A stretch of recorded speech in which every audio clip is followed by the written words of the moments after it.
Mwenyezi Mungu alituelekeza wa Tanzania tarehe 17 ya mwezi wa 3 mwaka 2021 pale alipomchukua Dr. John Pombe Magufuli aliyekuwa rais wa Jamhuri ya Muungano wa Tanzania.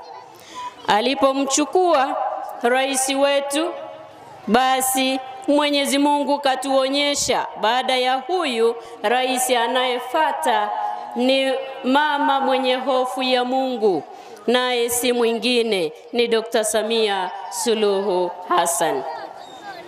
Alipochukua madaraka, Daktari Samia Suluhu Hassan amefanya mengi makubwa.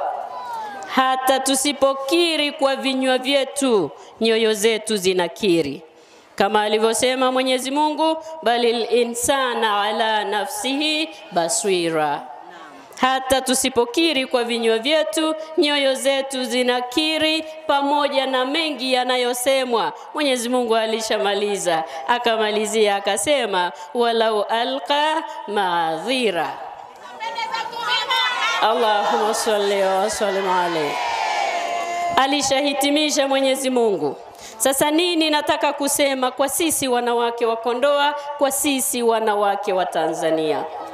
Tumepitia mengi makubwa, madhila mengi sana wanawake wa taifa hili. Na kama si Mwenyezi Mungu kumweka kwenye kiti Dr. Samia Suluhu Hassan, ingechukua muda mrefu sana kwa wanawake wa taifa hili kuaminiwa kwenda kukaa kiti cha urais wa taifa hili.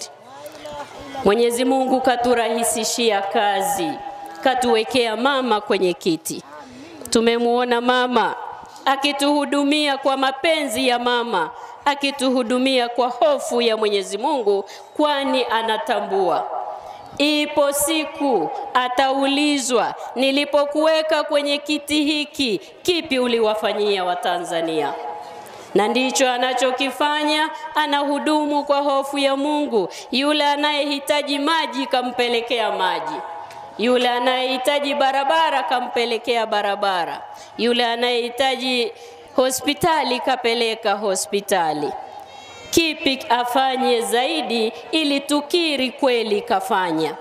Ametenda kwa hofu ya Mungu. Na sisi sasa wanawake wa taifa hili kwa mwaka huu 2025 tunakwenda kuiandika historia na tunakwenda kumthibitishia Mwenyezi Mungu kwamba sasa tunakwenda kumchagua kwa kura zetu Daktari Samia Suluhu Hassan. Allahu Akbar, Allahu Akbar walillah.